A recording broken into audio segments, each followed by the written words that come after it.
ሳድግ የለኝ ማለት ነው። የደምቢዶሎ ተማሪዎች የሆኑት በአክራሪ ኦነጎችና ደጋፊያቸው በሆነው አገዛዝ የታሰሩት ወንድምና እህቶቻችን እስካሁን መዳረሻቸው አልታወቀም።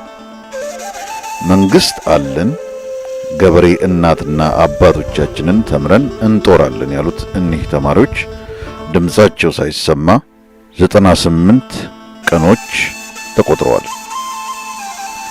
የተማሪዎቹ ቤተሰቦች በመንግስት ተብየው ደጃፍ ተገኝተው እንባቸውን ቢያዘሩም መልስ ከመስጠት ተቆጥቧል። ስለ ተማሪዎቹ መጥፋት ሰብአዊ ፍጡር መሆን እንጂ ፖለቲከኛ መሆን አያሻም። ታስረው እንግልት እየደረሰባቸው ያሉትን ልጃገረድ ተማሪዎች ሁሉም እናት፣ አክስት፣ ሚስትና እህት ያለው ፍጡር ሊሟገትላቸው የግድ ይላል። ከታሪክ ተወቃሽነት እንድን ዘንድ በመንግስት ተባባሪነት በእስር ማቀው ለሚገኙ የደምቢዶሎ ተማሪዎች ዘብንቁም፣ ድምጽ እንሆንላቸው።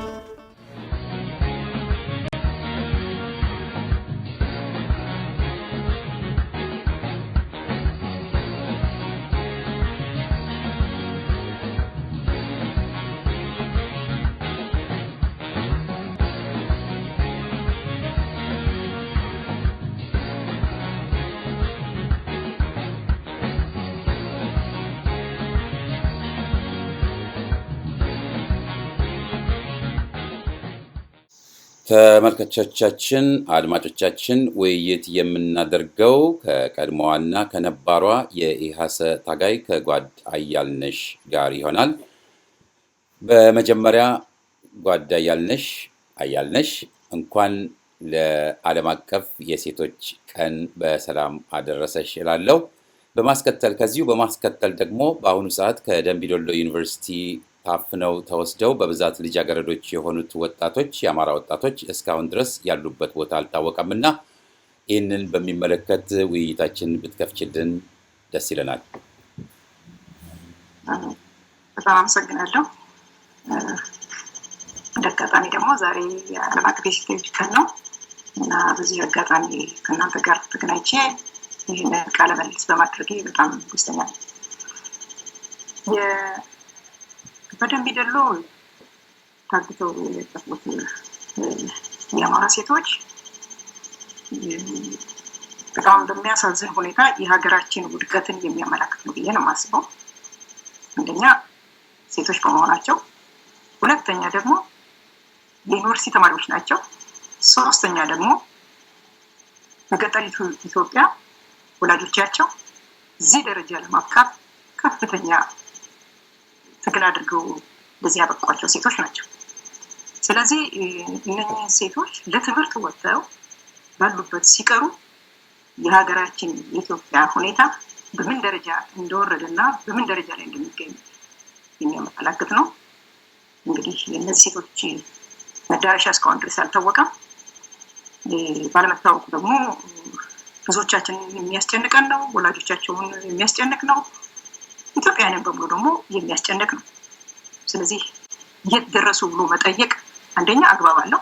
ሁለተኛ ነገር ደግሞ እስከ መጨረሻው ደግሞ ያሉበት መታወቅ ብቻ ሳይሆን ተለቀውም የታገቱበትን ቦታ ታውቆ ወደ ቤተሰቦቻቸው እንዲመለሱ የማድረግ ኃላፊነት አለበት።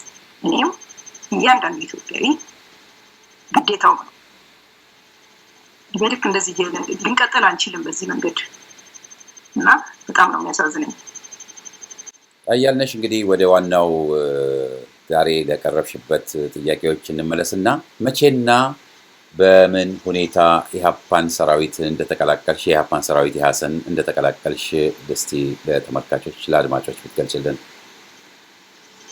እሺ እንግዲህ እኔ ወደ ኢሃሰ የተቀላቀልኩት በ1970 ዓመተ ምህረት የኢትዮጵያ አቆጣጠር ነው።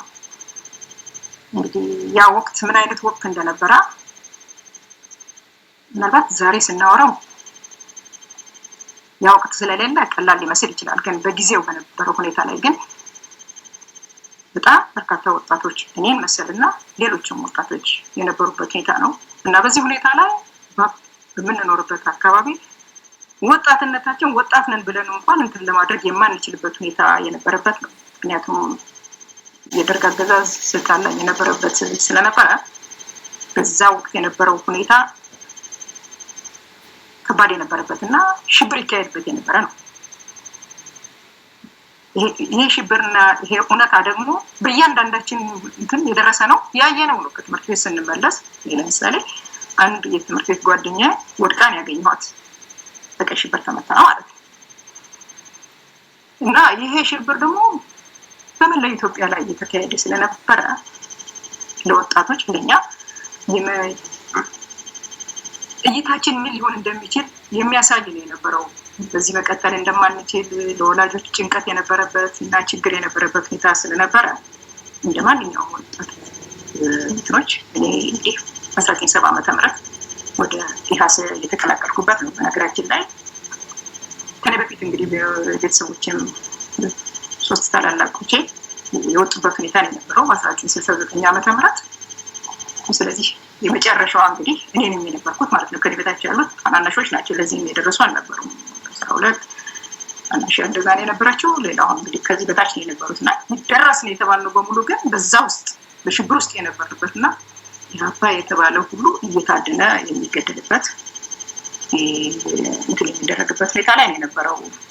ማንም ካየ ወጣትነት ብቻ ሁላቱ የምትገደልበትና ከቀይ ሽብሩን በፊት እንግዲህ ነፃ እርምጃም ተብሎ ማንም እንትን የሚገደልበት ሁኔታ ስለነበረ ይህ ሁኔታ እንግዲህ በጥንቅቅ የማንችልበት ሁኔታ ስለነበረ እንደማንኛውም ወጣት እንግዲህ ወደ ኢሃሰ የሚሄዱ ጓደኞቼ ጋር ሆኜ ወደ ኢሃሰ የተቀላቀልኩበት ነው እና በ1970 ዓ.ም ነው ወደ ኢሃሰ የተቀላቀልኩት። በጣም ጥሩ። በወቅቱ የሰራዊቱና የአባላቱ ጥንካሬ እንዴት ነበር እና ምን ችግሮችስ አጋጥመዋችሁ ነበር? እንግዲህ እኔ በገባሁበት ወቅት በ1970 ዓ.ም ስለነበረ የገባሁት እንደ አጋጣሚ 1970 71 72 2 ዓመት ከቆየ በኋላ ከ71 ጀምሮ ግማሽ ማለት ነው በርካታ ሰራዊት ነበረ። በርካታ ሰራዊት ደግሞ በዛን ወቅት የሄደበት አጋጣሚ ነበር። ለኔ አዲስ ነኝ፣ ብዙም አልቆየሁበት ሁኔታ ስለነበረ አዲስ ነኝ። ስለዚህ ምንድን ነው ነገር የፈጠረብኝ ነው ለኔ እንደኛ ከነበረኝ እድሜ አንፃር። ሁለተኛ ነገር ደግሞ ሊገባኝ የማይችል ነገር ስለነበረ በዛ ሁኔታ ላይ ከባድ ሁኔታ ነው ለኔ ፈጠረብኝና አንድ ጥያቄ ብቻ ነው የጠየቁት ራሴ። ምክንያቱም የጠየቁት ጥያቄ ምንድነው የመጣሁበት ዓላማ ምንድን ነበር? ወደ ሰራዊቱ የመጣሁበት ዓላማ ምንድን ነው የነበረው?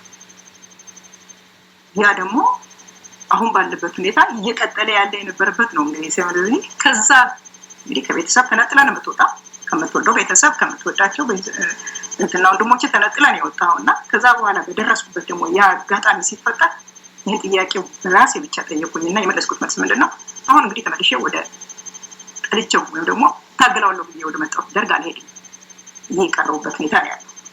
ልክ እኔ እንደቀረሁት ሌሎችም የቀሩ ሰዎች አሉ፣ ወልጆች አሉ በርካታ። አብዛኞቹ ግን የሄዱበት ሁኔታ ነው። ስለዚህ ከባዱ ሁኔታ ለኔ ከአንድ ዓመት በኋላ ብዙ ሳልቆይ ይሄ አጋጣሚ ትልቅ ሙክት ነበር ከራሴ ጋር እንዲፈጠር ያደረገኝ። ከዛ በመለስ ግን እኛ የሚሄዱትም ሄደው የቀረነው ግን ደግሞ በራሳችን ብቻም ሳይሆን ድርጅቱም ስለነበረ ምንድነው ማድረግ ያለብን ወደሚለው ደረጃ ስለታሰበና ስለተደረገ የሚሄዱትም ሄደዋል።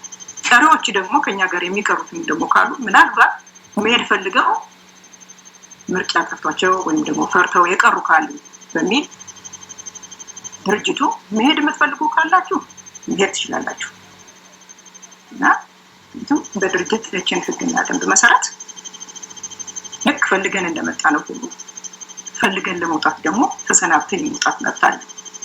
ስለዚህ ቅር የሚላቸውን ካሉ የሚፈልገው። ስለዚህ መሄድ ትችላላችሁ ብሎ እንሄዳለን ላሉት ያሰናባታበት እና እስከሚሄዱበት ድረስ የተወሰነ ገንዘብ ይሰጥበት፣ አንሄድም እንቀጥላለን ያሉት ደግሞ እና ሌሎቻችን ደግሞ አይ እንግዲህ እኛ ደግሞ እንቀጥላለን ይሄንን ትግል ብለን የቀጠልንበት ሁኔታ ነው የነበረው። በጣም ጥሩ። እንግዲህ በድርጅት ውስጥ ማለትም በሰራዊት ውስጥ በተቀላቀልሽበት ወቅት በጣም ወጣት ነበርሽ እና ወቅቱ ስትቀላቀይ የነበረሽን የንቃትም ሁኔታም ይሁን የመሳሰለውን ሁኔታ አይተ ነው ከዛ ከተራ ታጋይነት ወደ ኃላፊነት ቦታዎች ያደግሽ ስለሆነ በሂደቱ ተበክሮሽ እንዴት እንደነበረ ብትገልጭልን።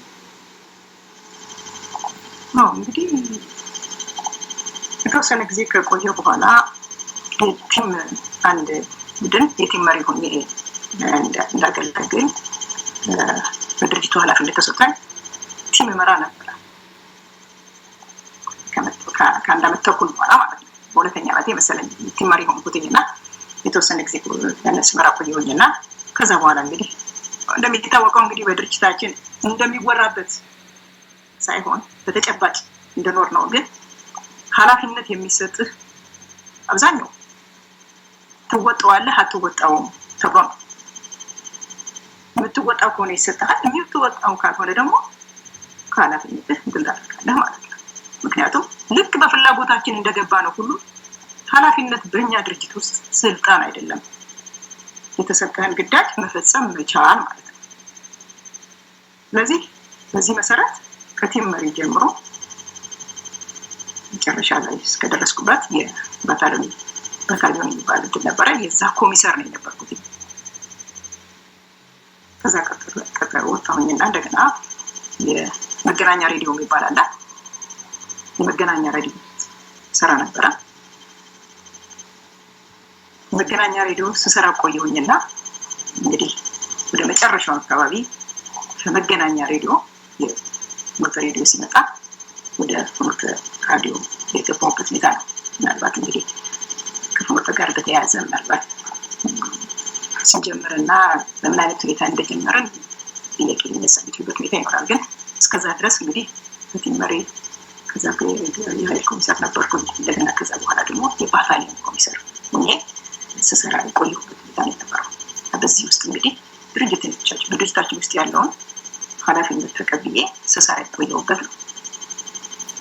እሺ አያልነሽ፣ እንግዲህ ደርግ የኢህአሰን ህልውና ለመካድ የሚንቀሳቀሰው ኃይል የአያልነሽ ጦር ነው። እሷም የጎጃሙ የኢዲዩ ማለት የኢትዮጵያ ዲሞክራቲክ ህብረት የስሜነህ ደስታ ልጅ ናት ብሎ የፈጠረውን ማደናገር እንዴት ነበር ያየሽው? እንግዲህ እንቅስቃሴውን በዛው አጋጣሚ ደግሞ እዛ አካባቢ የነበረውንም እንቅስቃሴና ሁኔታውን አብረሽ ብትገልጭልን። ኦኬ፣ እንግዲህ ምንድነው እኔ ወደ ሰራዊቱ ስቀላቀል መጀመሪያ የገባሁበት በጌ ምድር ጎንደር አካባቢ ጎንደር ዙሪያ አካባቢ በነበረው ወደ ጸለምት ነው። ጸለምት የሚባለው ቦታ ማለት ነው። እዛ ነው መጀመሪያ ተቀላቅዬ ማሰልጠኛ ገብቼ ሰልጥኜ እንትን ያደረኩት ማለት ነው። ስለዚህ እስከ ተወሰነ ጊዜ ድረስ ሰራዊቱ እዛ አካባቢ እያሰፋ እስኪመጣ ጊዜ ድረስ ወደ ጎጃም ወደ ተለያዩ ቦታዎች እስኪያሰፋ ጊዜ ድረስ ጎንደር ዙሪያ ባሉት አካባቢዎች በመላው ጎንደር ዙሪያ የተንቀሳቀሰበት ሁኔታ ነው የነበረው ድርጅታችን እና እንደነ ወልቃይት እንደነ አርማጭሆ ዛሬ ታሪክ የተሰራበት ወልቃይት ማለት ነው እና ጸለምት በርካታ የጎንደር ዙሪያ አካባቢዎች በዛ አካባቢ ነበር ስንንቀሳቀስ የነበረው። በኋላ ግን ሰራዊታችን ቁጥሩ እየጨመረ እየመጣና አካባቢዎችን እያሰፋ ሲሄድ ደግሞ ወደ ጎጃም አካባቢ ሰራዊቱ የቀጠለበት ሁኔታ ነው የነበረው እና በጎጃም አካባቢ እንቅስቃሴ ስናደርግ የነበረበት ሁኔታ ነው። በተለይ ወደ 78 79 አካባቢ ወደዛ አካባቢ እንቀሳቀስ የነበርንበት የኛ ባታሊዮን እና የኛ በርካታ ኃይሎች ወደዛ እንቀሳቀሱ የነበረበት ሁኔታ ስለነበረ በጎጃም አካባቢ ብዙ ጊዜ ህዝቡም ያውቀናል፣ ያፓን ያውቃል፣ የኢሃፓ ሰራዊት መሆኑን ያውቃል፣ ግልጽ ነው እና በዛ አካባቢ ስንንቀሳቀስ ስለነበረ በዛ አካባቢ ደግሞ የኢህአፓ እንቅስቃሴ አለ በተባለ ቁጥር ደርግ ወታደሮችን ያዘምት ስለነበረ በዛ ዘመቻ ውስጥ ይሄንን ምክንያቱም በ1970 ዓመተ ምህረት 69 በቀይ ሽብር ብዙ ግፍ አድርጎ ኢህአፓን አጥፍቻለሁ ስላለና ኢህአፓ ደግሞ የበለጠ ደግሞ እንትን ስለነበረ ይሄንን የፕሮፓጋንዳ የነዛበት ሁኔታ ነው የነበረው። ኢህአፓ በ1970 71 72 በቀይ ሽብር በተለያየ መንገዶች ተጠቅሜ አጥፍቻለሁ ደምስሼዋለሁ የሚል ወሬ ነው የነበረው። ግን በተጨባጭ የሚንቀሳቀስ የነበረበት ምክንያቱም ከምንዋጋው ደግሞ ከደርግ ወታደር ጋር ነው የነበረውና እና ያውቁናል፣ እነሱም ያውቁናል፣ እኛም እናውቃቸዋለን። ስለዚህ በዛ አካባቢ ስንንቀሳቀስ በተለይ ወደ ጎጃም አካባቢ ሲንቀሳቀስ ሰራዊቱ እንደ አጋጣሚ እያለሽ የምትባል ልጅ ነበረች። ያላቅም እስካሁን ድረስ ግን እያለሽ የምትባል ልጅ ነበረች። ያቺ ልጅ ደግሞ የስሜኔ ልጅ ናት። ምን የሚባሉት ደግሞ ቪዲዮ የነበሩና ከዛ በኋላ የሻፈተ ነውና የሽፍታ ጦር ነው እንጂ የኢህአፓ ሰራዊት አይደለም የሚል ፕሮፓጋንዳ ነበር የነዛው። ይሄ ደግሞ የሚጠበቅ ነው። በዋናነት ደርግን በጠላትነት የሚቆጥሩ የነበረው ድርጅት ኢህአፓ። ስለዚህ ገድየዋለሁ አጥፍቼዋለሁ ያለውን ሰራዊት ወይም ድርጅት እንደገና አለ ብሎ ለመናገር ለህዝብ እንኳን የተለመደ ነው። አምባገነኖች ህዝብን እየዋሹ ነው የኖሩት። ግን ለገዛ ሰራዊቱ ግን ይሄን ማለት አይችልም። ምክንያቱም ሰራዊቱ ከኛ ጋር ሲዋጋ ደግሞ በጦርነት ውስጥ እንግዲህ ውጊያ ሲሆን ማረካለህ ወይ ታደርጋለህ ያሉ ማለት ነው። ያንን መግለጽ አይችልም። ስለዚህ ቀላሉ መንገድ ይሄ ስለነበረ የስሜኔ ልጅ ናት ብሎ ያስወራበት ሁኔታ ነው የነበረው እና እውነታው ግን ያልነበረም። የሚያሳዝነው ይሄ ነው እንግዲህ። ግን ከአምባገነኖች የሚጠበቅ ነው እንግዲህ የሌለን ስም በመስጠት ታሪክ በመበረዝ እና በማለት ይታወቃል። አሁንም ሀገራችን ውስጥ ያለው ቀውስ በተሳሳተ ታሪክ እንትን ውስጥ በሚፈጠር እውነት ያልሆነ ሁኔታ ነው አይደለም እንዴ? ስለዚህ በዛ ምክንያት ነው እንጂ እኔ እሳቸው ልጅ አይደለሁም። እሳቸውንም አላውቃቸውም። እንዳጋጣሚ ደግሞ ኢዲዩ ብለው ነው የታገሉት። ደግሞ ደርግን ነው የታገሉት። እሳቸውም ቢሆን እኮ በደርግ ነው ተገፍተው የሄዱትና ልጃቸው ባልሆነም እሳቸውም ታጋይ ነበሩት ማለት ነው። እና በወቅቱ ኢህአፓ ብዙ ነፃ ያወጣቸው አካባቢዎች በቁጥጥሩ ስር የነበሩ አካባቢዎች ነበሩና ከዛ ውስጥ ደግሞ ቋራ አንደኛው ነው እና በቋራ ደግሞ ኢህአፓ የፍኖተ ዲሞክራሲ ሬዲዮን የጀመረበት ሁኔታ አለና ስለ ሬዲዮ ጣቢያው ኢህአፓ ለህዝብ ያስተላልፈው የነበረው ሬዲዮ ጣቢያ ስለ ፍኖተና አንቺም በዛ ውስጥ ስለነበረሽ ሚናና ስለ ሁኔታው በአጠቃላይ እንዴት ተሰሩ እንደነበረ እስቲ ለአድማጮች ትገልጭልን። ኦኬ፣ በጣም ደስ የሚል ጥያቄ ነው ይሄ ጥያቄ። ለምንድን ነው ይሄ እንዴት እንደተጀመረ ሲጠይቅ ደስ የሚለው? በዛን ወቅት 1982 አካባቢ ነው 82 አካባቢ ነው እና ደርግ እየወደቀ ነው። እንግዲህ ቀጥሎ ከዚህ በኋላ የሚመጡት ወያኔና ሻቢያ፣ ወያኔ ደግሞ የራሱን ሰዎች ፈጥሮ ይሄ ገሰገሰ የነበረበት ሁኔታ ነው የነበረው። በሌላ በኩል ኢህአፓ ደግሞ የደርግ መውደቅ ቀድሞ የተረዳ ስለነበረ ገብቶትም ስለነበረ እንግዲህ ይሄ የሚቀጥለው እንትን አገር የሚያጠፋ ወያኔ እየመጣ ነውና ስለዚህ የደርግ መውደቅም አይቀሬ ስለሆነ የሀገር አድን ጥሪ በማድረግ ማንኛውንም የፖለቲካ ድርጅት የደርግም ቢሆን ኢሰፓም ቢሆን የሚሳተፍበት ህብረት ፈጥረን ተቀናጅተን የሚቀጥለው የሚመጣው መንግስት ወያኔና የሻቢያ ጸረ ኢትዮጵያ የሆኑ ኃይሎች ስለሆነ የሀገር አድን እንትን ያስፈልጋል ብሎ ኢህአፓ ጥሪ ያደረገበትና ተመርነው መላው ፖለቲካ ድርጅት ሆነ ያልሆኑ ሲቪክ ማህበረሰብ የሆኑ ውጭ ያሉ ማንኛቸውንም ጥሪ በማድረግ በካናዳ ላይ ጉባኤ ያካሄደበት ሁኔታ ነበር። 1980 አካባቢ ይመስለኛል። ትክክል 81 አካባቢ እና ያ ህብረት ኢህአፓ የጠራው ቅንጅት በተሳካ ሁኔታ እንትን ያደረገ ስለነበረ ለሁሉም የፖለቲካ ድርጅቶች ጥሪውን አድርጎ ለደርግም ጥሪው ደርሶት የሚመጡትን መጥተው ቅንጅት ተቋቋመ። እንግዲህ ጥሪ ከተደረገላቸው ወያኔ ብቻ ናቸው የቀሩት እንጂ ሁሉም ጥሪ የተደረገላቸው ተገኝተዋል። አንገኝም ያሉት ደግሞ አልተገኙም። የማይገኙበት ምክንያት እንትን አድርገዋል። ስለዚህ ቅንጅት የተቋቁሞ ከፍተኛ እንትን የነበረው ድጋፍ የነበረበት ሁኔታ ስለነበረ ልክ ያ ሁኔታ እንደተፈጠረ ከወተ ደግሞ ከፍተኛ ስራ ይሰራ የነበረበት ወቅት ነው እዛ ወቅት እና ከፍተኛ የሆነ የፕሮፓጋንዳ ስራ የሰራበትና እንግዲህ የሚታወቅ ነው። እስካሁን ድረስም አለ። በዛን ጊዜ ሲቀሰቅሳቸው የነበሩ ስለ ወያኔ ማለት ምን ማለት እንደሆነ ሻዕቢያ ደግሞ ማን እየረዳቸውና በማን ጀርባ ታዝለው እየመጡ እንደሆነና ኢትዮጵያ በምን ውስጥ ወደፊት የሚገጥማት እንትን ምን ውስጥ እንደሆነ ከፍተኛ ቅስቀሳ ሲሰጥበት የነበረበት ሁኔታ ነበር። በዛ ራዲዮ ውስጥ እንግዲህ እኔ አንባቢ ሁኜ እሰራ የነበረበት ሁኔታ የነበረው እጅግ በጣም ከባድ ነው። እንግዲህ በረሃ ውስጥ ነው። እንዳሁኑ ኢንተርኔት የለም፣ ምንም የለም። በጣም ከባድ የነበረበት ሁኔታ ነው። ግን ደግሞ መስራት ስለምንፈልግና ኃላፊነትና ይህን በዛ ወቅት ይህንን እንትን ማድረስ ስለነበረብን በጣም በቃ እንትን በሆነ ሁኔታ ነበር የሰራነው። ጠዋትና ማታ ነበር የምናስተላልፈው።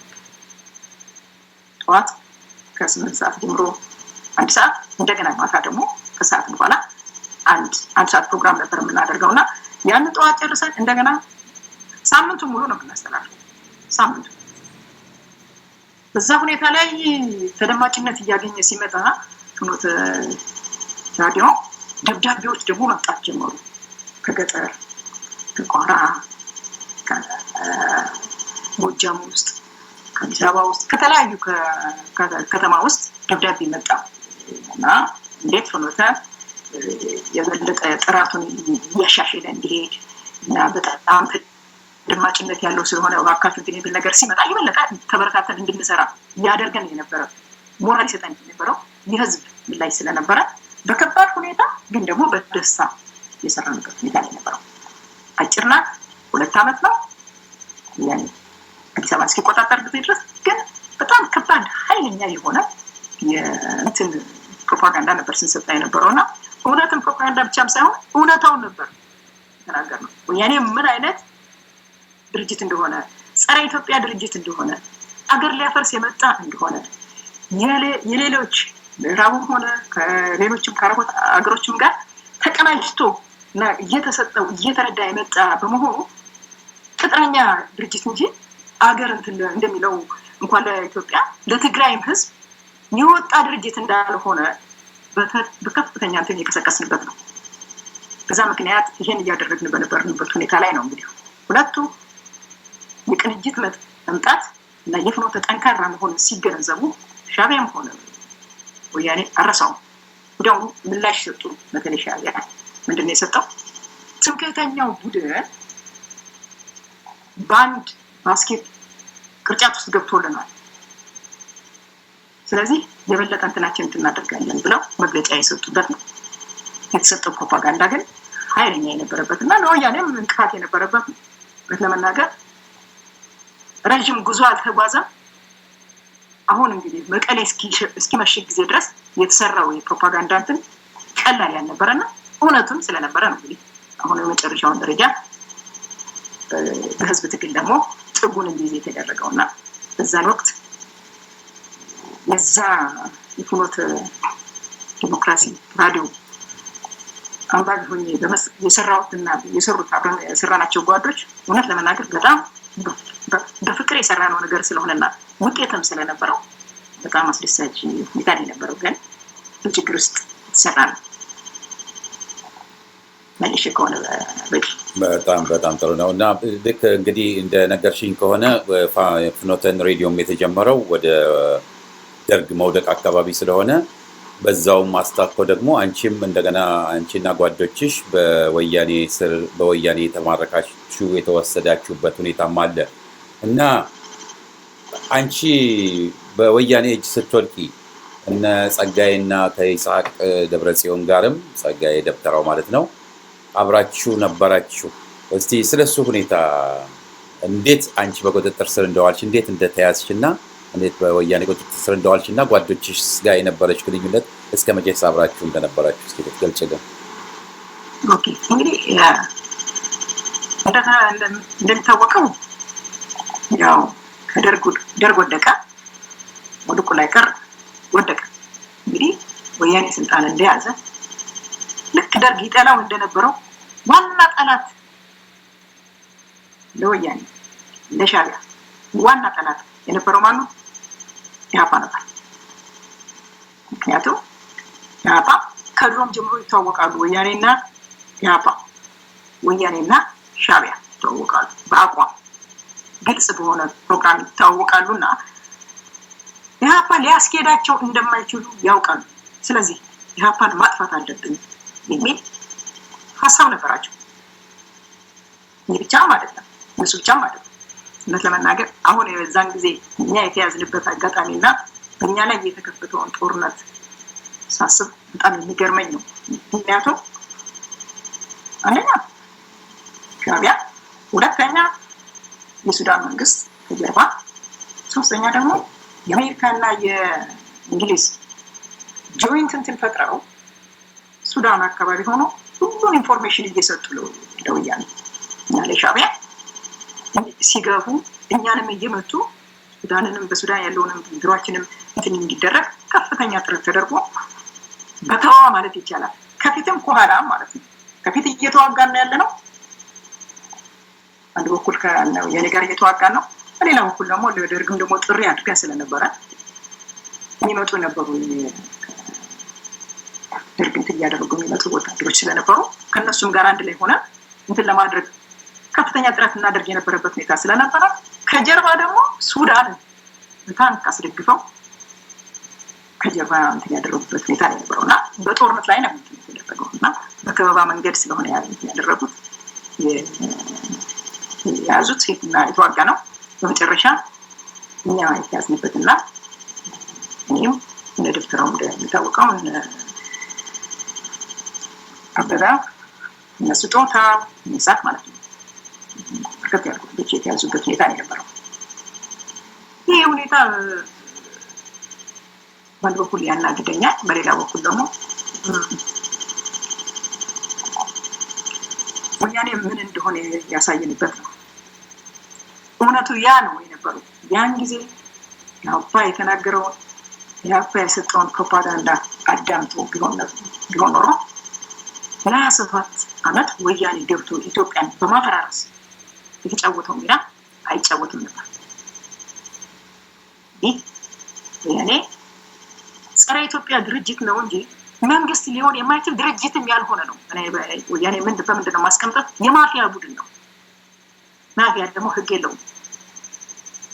መግደል፣ መዝረፍ፣ ገንዘብ እስኪያስገኝለት ድረስና እሱ ነው ወደፈለገው አቅጣጫ የሚወስድ ከማንኛውም ኃይል ጋር ከማንኛውም መንግስት ጋር ከማንኛውም እንትን ጋር የሚሰለፍ ነው እና ያንን ያደረገው። ስለሱ ደግሞ እንግዲህ ሄርማን ኮሄን ተናግሯል። ስለ ሻዕቢያና ስለ ወያኔ እንዴት አቃቅፎ ደግፈው አዲስ አበባ ድረስ እንዳስገቧቸውና አዲስ አበባ ለማስገባት ቀንደኛ ጠላቱ እኛ ስለነበረን በእኛ ላይ ከበባን ያደረጉት እና በዛ ምክንያት የተያዝንበት ነው። እንግዲህ እስከ ነደፍተራው ጋር ከቋራ ተይዘን ይህ ቦታ ሳንኪሳ ነው የሚባለው ተይዘን እስከ ባህር ዳር ድረስ አብረን የቆየንበት ሁኔታ ነው የነበረው። ወያኔ አንድ እንትን አለ እስካሁን የሰራበት የቆየው እዛ አካባቢ እንግዲህ ተወልጄ ያደኩት ጎንደር ከተማ እዛ ነው ያደኩት እና የተወለድኩት እዛ ነው። ስለዚህ በዛ አካባቢ ባህር ዳር እንዳንቆይ እኔና የተወሰኑ ሰዎችን ወደ መቀሌ ለምን ባህር ዳር ከቆየ ሰው ይጠይቃል፣ ቤተሰብም ከሰማ ይጠይቃል፣ ወዳጅም ከሆነ ይጠይቃል። ማንኛውም ሰው ደግሞ ይጠይቅህ ከመጣ መጥቶ ይጠይቅህ በታሰርክበት አካባቢ። ግን ያ እንዳይሆን ስለፈለገ እኔን ወደ መቀሌ ሌሎችን ደግሞ እዛው ባህር ዳር የተወበት ሁኔታ ላይ ነበረው እና እኔ እስከ መጨረሻ ወደ መቀሌ ሲሄድ ደብተራውን እና በለጠን እዛው ትቻቸውን ሄድኩት። ከዛ በኋላ ደግሞ በኋላ የተቀላቀለ ደግሞ ከሌላ አካባቢ ታስሮ የመጡት እና አበበ እና ታደለ ከኛ ጋር የነበረው ግን ቆስሎ ስለነበረ ሌሎችም ጓዶች እዛው እንትን ያደረጉበት ሁኔታ ላይ ነበረው። እነሱን ባህር ዳር ብቻቸውን ሄድኩት። እኔ ወደ መቀሌ ሄድኩት እና መቀሌ ደግሞ ሲሄድ ከተወሰኑ ጓዶች ጋር እዛ በተለያየ አቅጣጫ ይዘው የነበሩ ጓዶችን እዛ አንድ ላይ ሆነን ወደ መቀሌ የሄድንበት ሁኔታ ነው የነበረውና እስከ አንድ ወር ሁለት ወር ሊሆን ነው ከነሱ ጋር የቆየሁት ከነብጥራው ጋር ማርዳር እዛ ነው ወደ መቀሌ የሄድኩት። እሺ እና ያልነሽ በወቅቱ ወያኔ የያዛቸውን የኢሃፓ ሰራዊት አባላትና ልክ አንቺ ያለሽበትን በሰብስቦ በቴሌቪዥን ቅስቀሳ ማድረግ ጀምሮ ነበርና እዛ ቦታ ላይ በድፍረት መልስ ትሰጪ ነበር ለነበሩት እነሱ ለፕሮፓጋንዳ ሊጠቀሙበት የሞክረውት የነበረውን ለራሳቸው በዛ ቦታ ላይ አንቺ የራስሽን አቋም ያለምንም ፍርሃት ትገልጪ ነበርና ምን ነበረ ስሜትሽ በዛ ነው? እንግዲህ ምንድነው የነበረኝ ስሜት አንደኛ ማንም እስረኛ ማለት ነው አንድ እስረኛ ከታሰረ በኋላ በአሳሪ ቁጥጥር ስር ነው ያለው። በአሳሪ ቁጥጥር ሲኖር አሳሪው የሚፈልገው እንድታደርግለት ነው የሚጠይቀው። ወያኔ ደግሞ የባሰ ነው። ስለዚህ ከፍላጎቱ ውጭ የሆነ ነገር ነው የሚጠይቀውና በዛን ጊዜ ምንድነው የነበረው ሁኔታ እስከ ቅርብ ጊዜም እስኪ አሁን ወደ መቀሌ እስኪ ድረስም ይጠቀምበት የነበረ ነው። ያሰራቸውን ወይም የያዛቸውን ሰዎች ነገራቸውን አይምሯቸውን መቀየር ማለት ነው። ይዘውት ከነበረ አመለካከትም ሆነ እነሱ የሚያስቡም ከሆነ ከዛም በቀየርና ወደ እነሱ ማምጣት ነውና ያንን ለማድረግ ደግሞ የነሱ ትክክል የሌላው ደግሞ ትክክል እንዳልሆነ ነው። ምንም ችግር የለውም። እነሱም እኮ ትክክለኛ ዓላማ ካላቸው ችግር የለውም። አሳሪ ሆነው እስረኛ ሆነው ግን እንደገና በተጽዕኖ ደግሞ ያላመንክበትን እንድታደርግ ስትገደድ እንደኔ በጣም ከባድ ነበር። በጣም ከባድ ነበር እና ሰብስበው እንደዛ ነበር የሚያደርጉት። እነሱ አጠራር ታድሶ ይይዛል እና እዛም በቆየሁበት ጊዜ አንድ ፕሮግራም ያዘጋጃሉ ከአንድ ለሁለትና ለሶስት ሰዓት ነው የሚሰጠው። በዛ ውስጥ እዛ የምትሳተፍ ከሆነ በምግብ ነው የምትመደበው። ምግብ ይሰጡሃል። ካልሰጡ ምግብ አልበላም ካልክ አልተሳተፍክምና አይሰጥህም። እኔ አልበላም ነበር በቃ እኔ አልበላም በቃ ይቅርብኝ እንዳብላቸዋለሁና የማልፈልገውን ነገር አድርጊ ብሎ ኢሃፓ እንደዚህ አድርገዋል ይሄን ሰርቷል ምናምን ነው የሚሉት። ኦኬ ኢሃፓም የሰራው ነገር ካለ አሁን እኔ በእናንተ ቁጥጥር ስር ነኝ ያለሁት። በቁጥጥራችሁ ስር እስካለሁ ጊዜ ድረስ አንደኛ ኢሃፓን ገጽላችሁ አልችልም። ሁለተኛ ነገር ደግሞ ምን አድርጊ ነው የምትሉኝ ነበር የጠየኳቸው። ሰላም ጤና ይስጥልኝ። የፍኖተ ዲሞክራሲ ሬዲዮ አድማጭና የፍኖተ ራእይ ተመልካች ኢትዮጵያውያን በሙሉ እንደምን ሰነበታችሁ? ውድ ኢትዮጵያውያን በኢትዮጵያ ሕዝባዊ አብዮታዊ ፓርቲ ዙሪያ ጥያቄዎች ካሏችሁ በስልክ ቁጥራችን 202-291-4217 በኢሜል አድራሻችን efdpu@aol.com እንዲሁም በፌስቡክ አድራሻችን ፍኖተ ዲሞክራሲ ፍኖተ ራእይ ላይ ያደርሱን። የዩቲዩብ ገጻችንን ሰብስክራይብ፣ የፌስቡክ ገጻችንን ደግሞ ላይክ እና ፎሎ በማድረግ አዳዲስ ፕሮግራሞቻችንን መከታተል ትችላላችሁ። አፓንተል ገጽላችሁ አልችልም። ሁለተኛ ነገር ደግሞ ምን አድርጊ ነው የምትሉኝ ነበር የጠየኳቸው። ስለዚህ የማስገደድ ጉዳይ ስለነበረ በጣም ተጽዕኖ ያደርጉ ስለነበረ በብዙ መንገድ ለዛን ጊዜ አዲስ ናቸው። በመንግስትነትም ደረጃ የሚያውቁት ብዙ ነገር ስላልነበረ ስነልቦና ነው እንትን ሊያደርጉ የሞከሩትም እንደዛ ነው። ስለዚህ አንድ ጊዜ ከአዲስ አበባ ያኔ ደግሞ አዲስ አበባ እንትን አድርገው የእነሱ ምንድነው ሽግግር ነው ምናምን የሚል ነገር አቋቁመናል ብለው ከአዲስ አበባ የመጡ ጋዜጠኞች ነበሩ እና የቴሌቪዥን ጋዜጠኞች ናቸው። እንዲያውም ከነሱ ጋር ነው እነሱ ናቸው እንዲያውም ምክንያቱም አዲሶች ስለነበሩ የተወሰኑ ሰዎች ደግሞ ከነሱ ጋር ብዙም ግንኙነት የላቸው። ምናልባት ከበፊተኛው ከደርግ ጋር የነበሩ ሊሆኑ ይችላሉ እንጂ ከነዚህ ጋር አልነበሩም። እና ምን አቤት ኃይለኛ ሙግት ስለነበረ የማደርገው ከባድ በጣም በሚዘገን ሁኔታ ስለሆነ እንትን እያደረጉ የነበሩ ቸርቻሪ ማለት አንቺ እንደ ሞኝ ነሽ እንዴ? ለማንኛውም አንድ ነገር እንኳን ብታደርጊ ቢያደርጉሽ ያንቺን እንትን ማስቀረት አለብን አሉ እንጂ ቴሌቪዥን በሚቀረጽበት ጊዜ ሬዲዮ የራሳቸውን ፋራ የሚባል ሬዲዮ ነበራቸው፣ ሰላም ምናምን የሚባል ነበራቸው። ጫካ በነበሩበት ጊዜ የሚጠቀሙበት እና እነሱን ሁሉ እያመጡ በሚያደርጉበት ጊዜ ፈጽሞ እሱ ባለበት አልቀረጽም እያልኩኝ አልናገርም ነበር። ለዛ ሲሉኝ በቃ ሆነ መንገድ ቀይ ስለ ኢህአፓ እንደገና ስለ ኢትዮጵያ እና በኢህአፓ ስር ሆነሽ ስለታገልሽ ምንድን ነው የትግራይ ህዝብ ቅርታ ጠይቂያለሁ። እንግዲህ በዛ ቦታ ሆነ አስብ እንግዲህ እኔ በትግል ውስጥ ሆኜ ነው የተያዝኩት። ምናልባት ከወያኔ የተለየ አቋም ነው ያለኝ ኢህአፓ። እኔ ለኢትዮጵያ ህዝብ ነው የታገልኩት። ስለዚህ ወያኔ ብሶ ደግሞ እንደዚህ ስላደረገሽ የትግራይ ህዝብ አጥፍቻለሁና ባጠፋው ጥፋት አጥፍቻለሁና የትግራይ ህዝብ ቅርታ ጠይቂ እና ስህተት ነበር ብለሽ ታርጊያ አልቀበልም ማለት ነው። እንደኛ አልቀበልም። ሁለተኛ ነገር ደግሞ እኔ ላይ የታገልኩት ለኢትዮጵያ ህዝብ ነው። ስለፈለኩትም ነው ደግሞ የምታገለው በፍላጎት ያደረኩት ነገር ነው እንጂ እንትን አይደለም። ስለዚህ እንደኛ ይከፋም ጠይቅበት ነገርም የለኝም። ሁለተኛ ነገር ደግሞ እንዴት ነው ወያኔ አሁን አንተ የትግራይን ህዝብ ቅርታ ጠያቂ የሚያደርገኝ? በትግራይ ህዝብ ላይ እኮ ዘመቻ አድርጎ የትግራይን ህዝብ እንትን ያደረገው ወያኔ ነው። ወደ ኢትዮጵያ ከመምጣቱ በፊት እኮ በትግራይ ህዝብ ላይ ነው መጀመሪያ ወያኔ ጥቃት ነው የጀመረው። ዛሬ አረንጓዴ ቢጫ ቀይ መያዝ የለባችሁም ተብሎ ህግ የወጣው እኮ በትግራይ አካባቢ ነው የተጀመረው። ስለዚህ የትግራይ ህዝብ ኢህአፓን ያውቃል። እንዳጋጣሚ ደግሞ እዛ እንደነበር እውነት ለመናገር ልክ መቀሌ እንደደረሰን ትግራይ አካባቢ ይዘውን ከባህር ዳር እንደደረሰ ለማሳየት የወደው የለ እንደዚህ በቃ እንዲያደረግን ምናምን ብለው ህዝቡ በሙሉ ጠርተውት ነው የነበረው ያን እንትን ለማሳየት እና ልክ እንዳጋጣሚ ሲኖር ሰኔ ላይ ነው ሰኔ ወር ነው በሰው 13 አይፈሳው በደንብ እንትን እናስታውሳለሁና ልክ ያ ሁሉ ህዝብ ባለበት ውረዱ ተብለን ከባስ ስንወርድ ህዝቡ እያለቀ ነበር የሚስመው። የሳቡን ግን በጆሮዬ ምን ነበር ያሉት? እርጥቦች እናንተ ከሄዳችሁ ጊዜ ጀምሮ ዝናብ አልነበረም ያሉት ኢህአፓን ማለት ነው። ይኸውና እናንተ ስትመጡ ነው ዝናብ የዘነበው እያሉ ነበር እያጠፉ የተቀበሉ።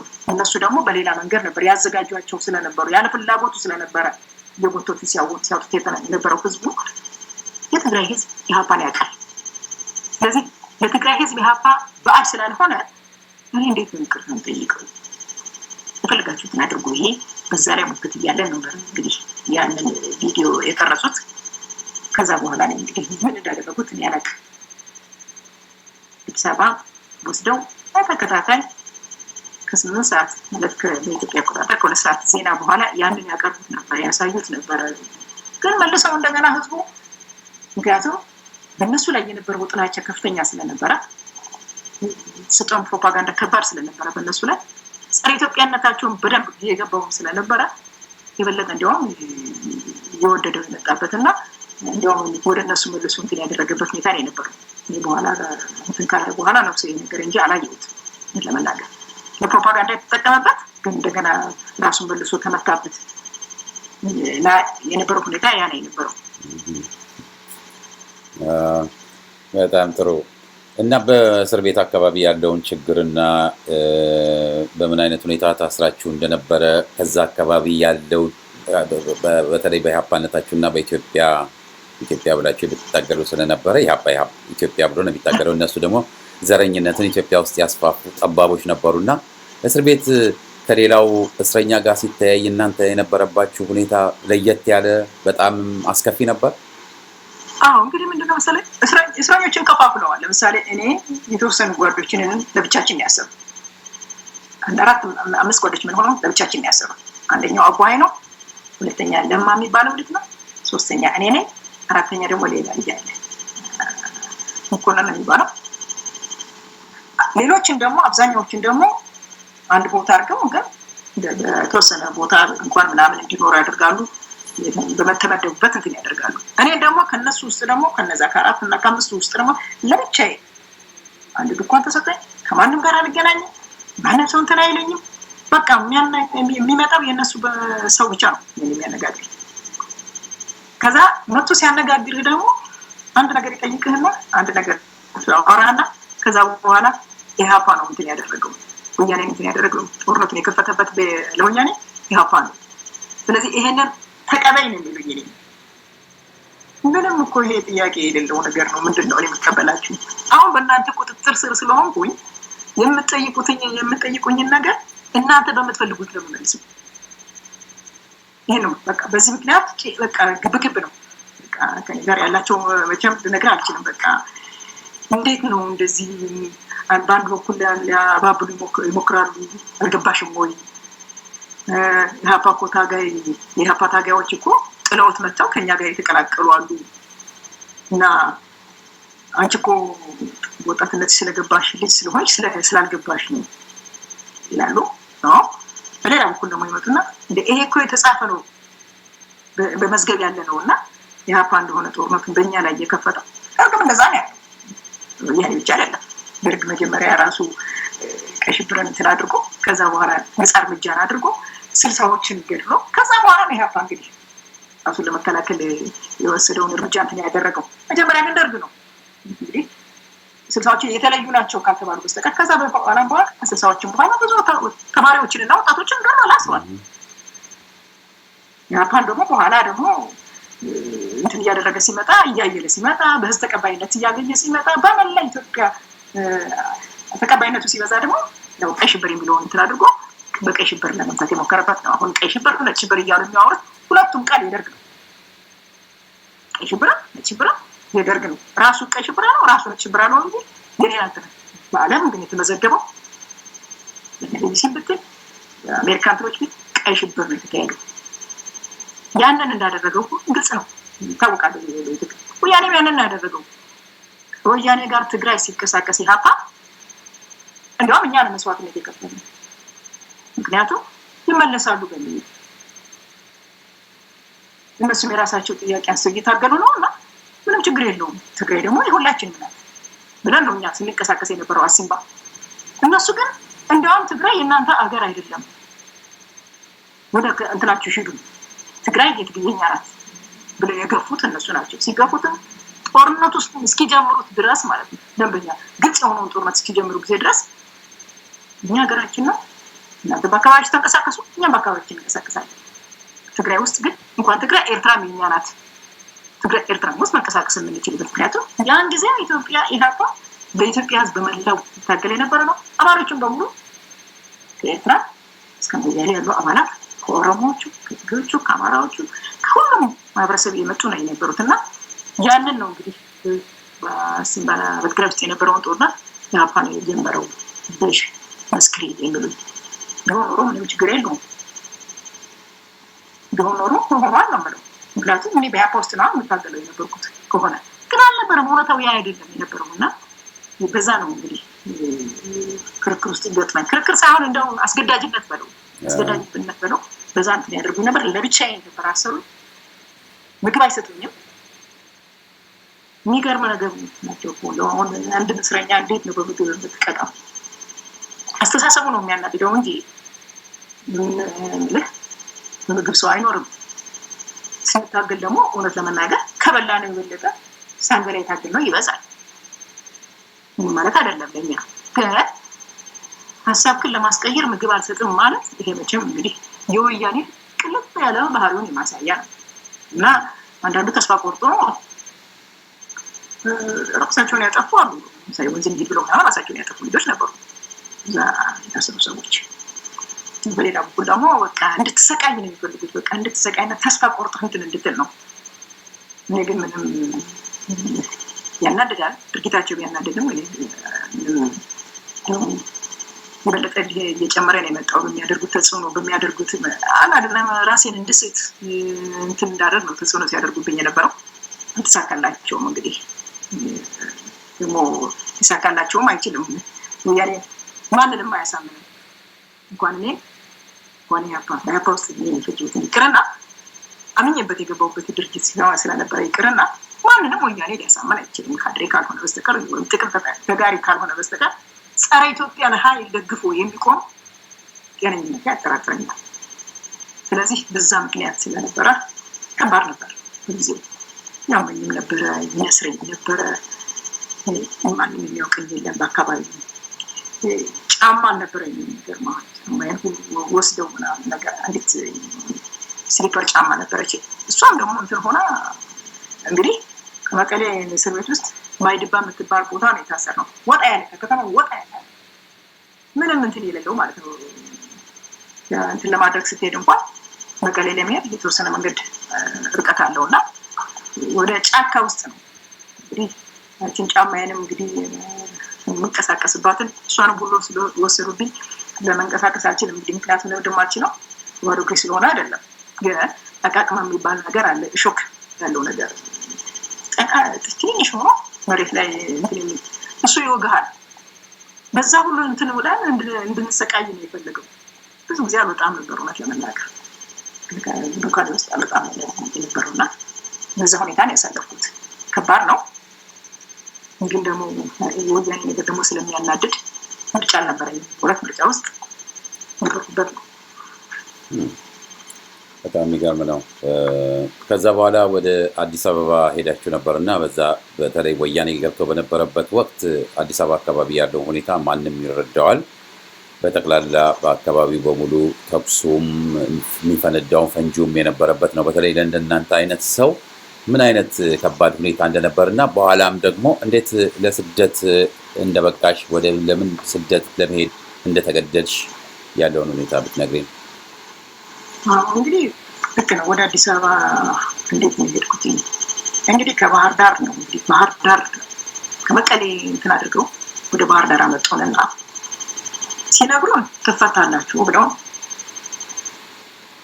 ነገር ግን ባህር ዳር ካደረሱን በኋላ አብዛኛዎችን ፈቱ። እኔ ደግሞ አብረን እንፈታለን ከሚባሉት ውስጥ ምክንያቱም አብሮኝ ታስረውት የነበሩት ልጆች ያውቃሉ። እንደውም እነሱ ነበር የሚከራከሩት። ለስሙ ዲሞክራሲ ሰጠን እያላችሁ ተናገሩ አላችሁ። እሷ የራሷን ስሜት ተናገረች፣ የምታምንበትን ተናገረች። ለካ እንደዚህ የምታደርጉት እንደገና እንደ ደርግ ለማድረግ ነው ምናምን ሲሏቸው በአንድ በኩል ይፈራሉ። ያንን እንትን ለማለት እንትና መጨረሻ ላይ አሁን ፈታቸዋለሁ ተባለና አብረን ወደ ባህር ዳር ሄድን። ከመቀሌ ወደ ባህር ዳር ማለት ነው። ከዛ ባህር ዳር ሲደርሱ አብዛኛው ባህር ዳር አካባቢ የነበሩ የጎጃም ልጆች ባህር ዳር ላይ ቀሩ። ወደ ጎንደር የሚሄዱት ደግሞ ወደ ጎንደር ተላኩ። ወረዳና አውራጃ ምናምን እንትን ያደረጉት መቀሌ የነበሩ ደግሞ አካባቢ ልጆች ደግሞ እዛ ቀሩ። አሁን እኛ ተይተው አስቀሩ ባህር ዳር ውስጥ ማለት ነው። ባህር ዳር ነገሩ ምናምን ነገር አለና እኔና አቡሃይን ሌሎች እንትን አድርገዋል። እኔና አቡሃይን ግን እናንተን ትቆያላችሁ አሉ። ለምን ስንላቸው አይ አዲስ አበባ ሰዎች ስለሚመጡ ያነጋግሯችኋል እና አንዳንድ ነገሮችን ደግሞ እንትን ታደርጋላችሁ። አይ እኔ ምን አልኳቸው ለልጆቹ ባህር ዳር የሚሄዱ ጎጃም ልጆች የሚሄዱ ጎንደር ወረዳ ላይ ያካባቢ አይ እነዚህ ሰዎች መልሰው ሊያስሩን ነው። አሁን ለህዝብ ፈተናቸዋል ብለው አስወርተዋል። ለባህር ዳር ህዝብ እንትን አድርገዋል። ስለዚህ እንትን ሊያደርጉ ነው ስላቸው በቃ የተፈቱት ልጆች የሄዱ ልጆች ወደ የቦታቸው እንዲ እነሱ እንትን ካላደረጉ አንሄድም አሉ። ጥላናቸውማ አንሄድም። ምን አደረጉ እንዴ? ትፈታላችሁ ተብላ እኔ መጣ ነው እና እኛ መጣችሁናል። እነሱም ደግሞ ዘመዶች ያላቸው ወደ ዘመዶቻቸው መሄድ አለባቸው እና ምን ተፈራላችሁ ምናምን ስሏቸው በቃ እንትን አይ ለስራ ጉዳይ ነው የሚፈልጋቸው ሰው ይመጣል ከአዲስ አበባ መጥቶ የሚያናግራቸው ሰዎች አሉና እንፈልጋቸዋለን ይላል። አንድ ጥያቄ ጠየኳቸው። ማነው መጥቶ የሚያናግረኝ? ባለስልጣን እዚህ አለ። ስለዚህ ምንድን ነው የሚፈልጉት ምናምን ነገር ስላቸው መጥቶ የሚያናግሩ ሰዎች ይባሉ መጡ። የተባሉ ሰዎች መጡ። አግናለሁ አንደኛው እንትና ይሄ አሁን እስር ቤት ያለው ልጅ ሰውዬ በረከት ታደሰ ጥንገሹ። ኦኬ እና ከዛ በፊት ምን ይለኛል፣ ለምንድን ነው አንቺ ግሌስ ነው ትስኪ ተሳስቻለሁ ብለሽ ግሌስ አድርጊና ለምን ወደ እንትን ሻት እኔ እኮ በአደባባይ ተናግሬያለሁ። እዛ በነበርኩበት ጊዜ ጋር አቋሜን ተናግሬያለሁ። ግሌስ ደግሞ አብሮ ስድም ለምንድን ነው የምወስደው? ምን እንዴ ስለታገሩ ተሳስቻለሁ እንዴት ልል እችላለሁ? እናንተ መጣችሁ ዛሬ ስጣ ስለያዛችሁ እኔ እኮ አምኜበት ለውጥ መምጣት አለበት የኢትዮጵያ የተሻለ መንግስት መምጣት አለበት ብዬ የታገልኩ ሰው ነኝና ለምንድን ነው የካደለው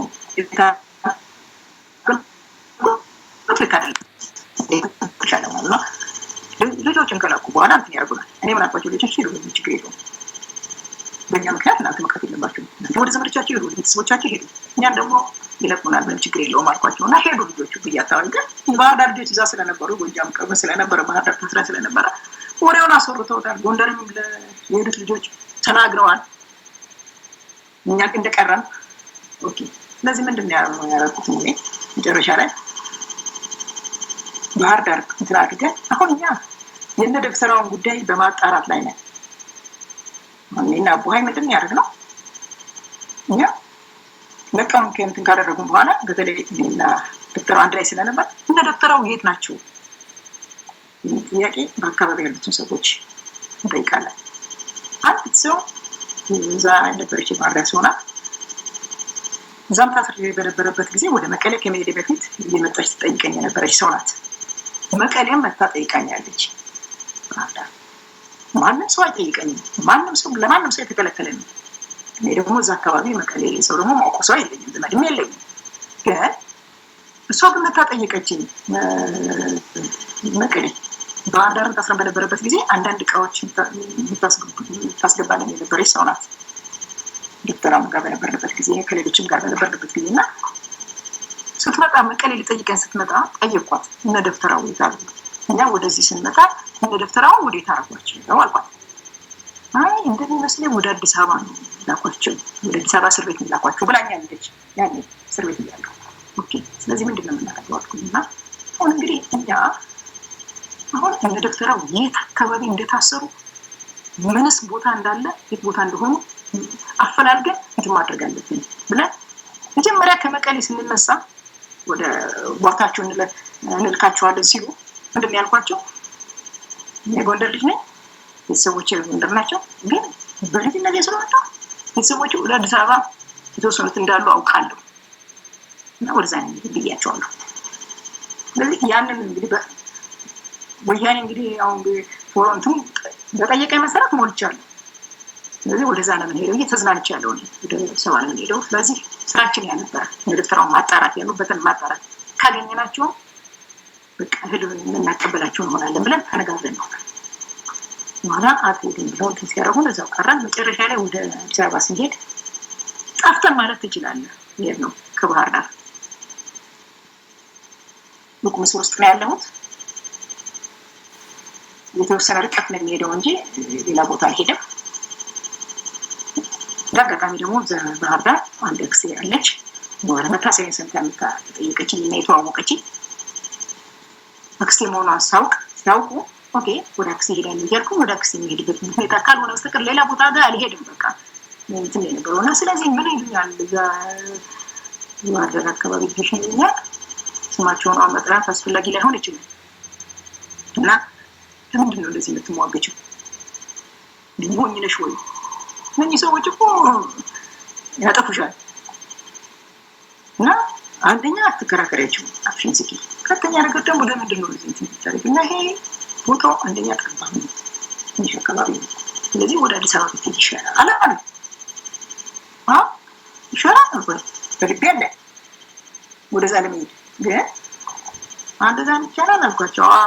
እንዴት እሄዳለሁ እኔ እኮ ህገወጥ ተብዬ እንትን የተባልኩኝ እንዴት ሊሄድ ይችላል? ዝም ብያሉኝና ነው ችግር የለውም እናመቻችል ይቻላል አሉ። እሺ እና እንደ አጋጣሚ መታወቂያ ሁሉ አዘጋጁልኝ። አዲስ ናቸው እንግዲህ እነሱ ወያኔዎች አዲስ ስለነበሩ በደርግ የነበረ ስለነበረ መስሪያ ቤቱ የደርግ እንትኖችን በሙሉ በማህተም ምናምን በሙሉ አዘጋጅተው አመጡልኝ። መታወቂያ ሰሩልኝ። ሌላ ስም ሞላ፣ ግን ህጋዊ ነው ታወቂያ። ያንን ሞላውና ስሜ ታይዘን በነገሩኝ መሰረት አዘጋጅተን እሺ ወስኜ አብል እሺ አልኳቸው። መጀመሪያ ደግሞ ወሰን ተቸግሬ ነበር። ምክንያቱም እናቴ መታም ስለነበረ ከባህር ዳር ጎንደር እንትን ላል ቸገራታል አለ። እንዴ አንቺ ምንድነው የምታደርጊው? አንቺ ነርግን የተዋጋሽው ሌላ ያደረግሽው ነገር የለም። ለምን የተለየ አድርገዋል እነሱን ይሻል ምናምን ስትለኝ ነው እነሱን አታውቂያቸውም አልኳት። አታውቂያቸውም የኔዎችን አልኳት። እናቴ እንትን አይልሽም እና ሁለት ነገር ነው አንቺ የምጠይቅሽ አልኳት።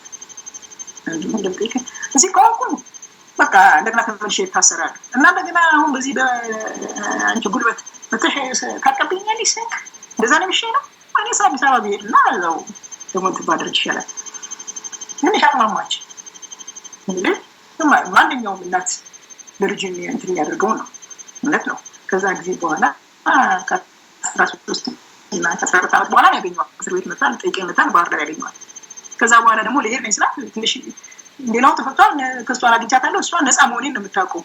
ግን እኮ ምስር ነኝ በማንኛውም ሁኔታ እንትን ሊያደርጉ እንደሚችሉ ግልጽ ነው። ማለት ዞር ዞር እያቸዋለሁ አልተቀበልኳቸውም እና ትንሽ ቸገረኝ። በቃ ማሳመን አቃተኝ ለሷ። ኦኬ እንግዲህ ያው አንቺ ባልሽ ነው አልኳት። እናቴ ማለት አንቺ ባልሽ የምን ችግር የለብኝም ተመልሼ ስራችን የምትደክሚው ምናምን አልኳት። እና አሁን እንትን አደረገችና ወሰነች መሰለኝ ብዙ እንትን አላለችኝም። ያልኩኝና በተዘጋጀልኝ ፓስፖርት አዲስ አበባ ገባሁ።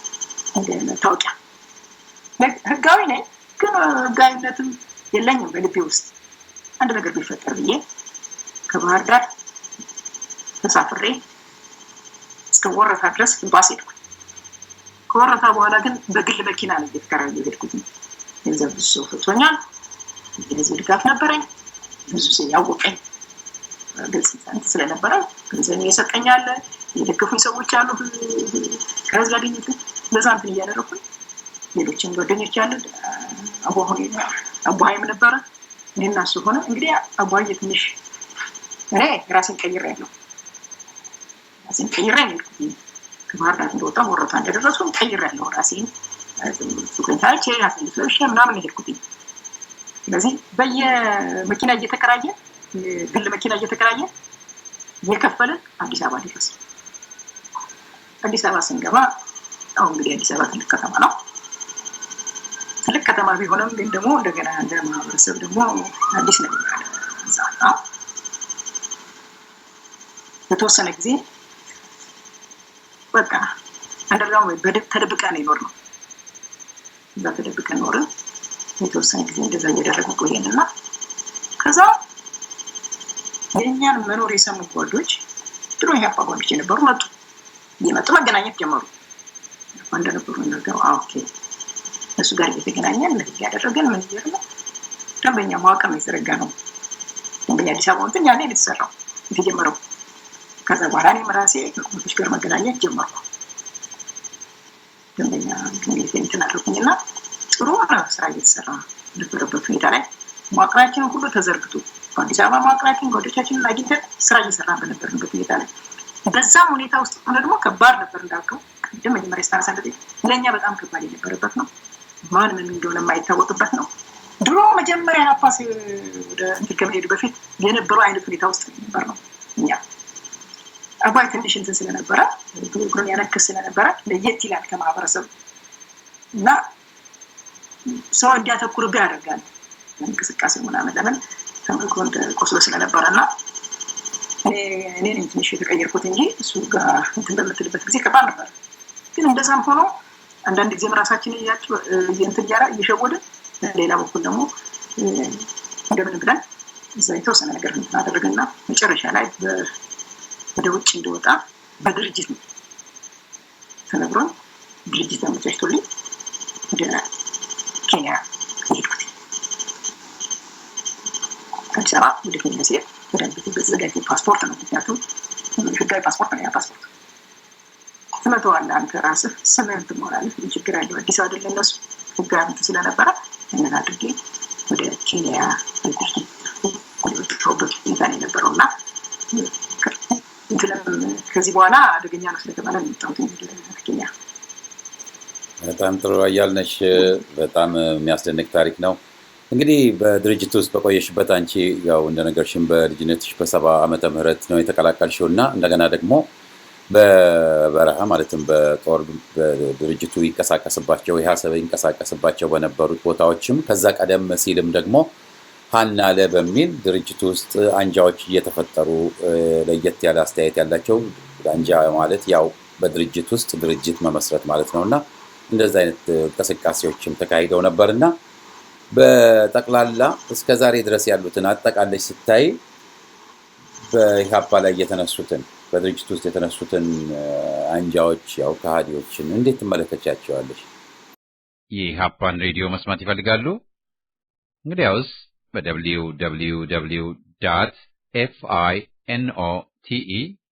www.finote.org ዌብሳይታችን ላይ በስልክ ፍኖተ ዴሞክራሲ አፕሊኬሽንን በመጫን እንዲሁም በፌስቡክ እና በዩቲዩብ ፔጃችን መከታተል ትችላላችሁ።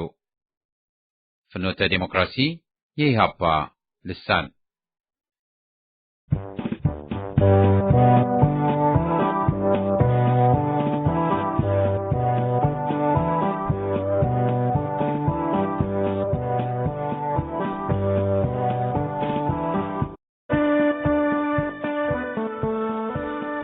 እግዚአብሔር አፈረብን። በመከራ ሐሩር በስቃይ ዶፍ ሕይወት መቃብሩ ሞቆን ኑሮ ብለን ችለን በሐዘን ሮሮ ሰርገኛን አጅበን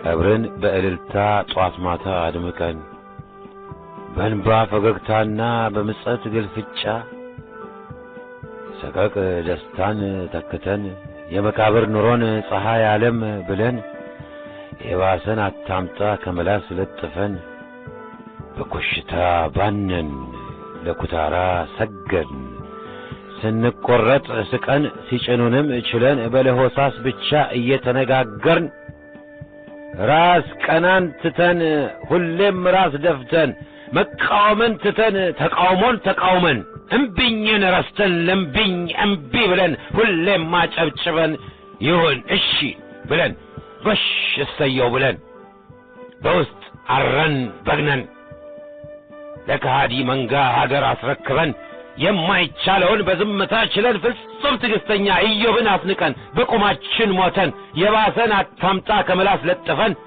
ይህም ጥፋት ሆኖ መዓት ጨመረብን አምላክ ተቆጥቶ ስለፈጠረንም በአፍረት ተውጦ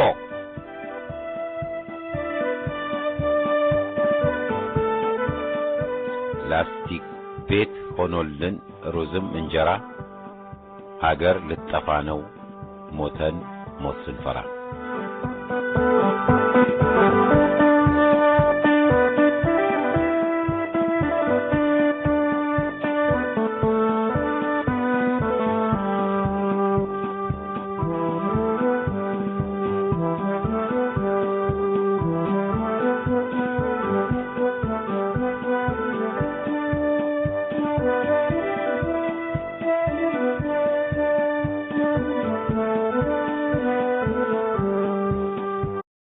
ሰላም ጤና ይስጥልኝ። የፍኖተ ዲሞክራሲ ሬዲዮ አድማጭና የፍኖተ ራእይ ተመልካች ኢትዮጵያውያን በሙሉ እንደምንሰነበታችሁ። ውድ ኢትዮጵያውያን፣ በኢትዮጵያ ሕዝባዊ አብዮታዊ ፓርቲ ዙሪያ ጥያቄዎች ካሏችሁ በስልክ ቁጥራችን 202-291-4217 በኢሜል አድራሻችን efdpu@aol.com እንዲሁም በፌስቡክ አድራሻችን ፍኖተ ዲሞክራሲ ፍኖተ ራእይ ላይ ያደርሱን። የዩቲዩብ ገጻችንን ሰብስክራይብ፣ የፌስቡክ ገጻችንን ደግሞ ላይክ እና ፎሎ በማድረግ አዳዲስ ፕሮግራሞቻችንን መከታተል ትችላላችሁ።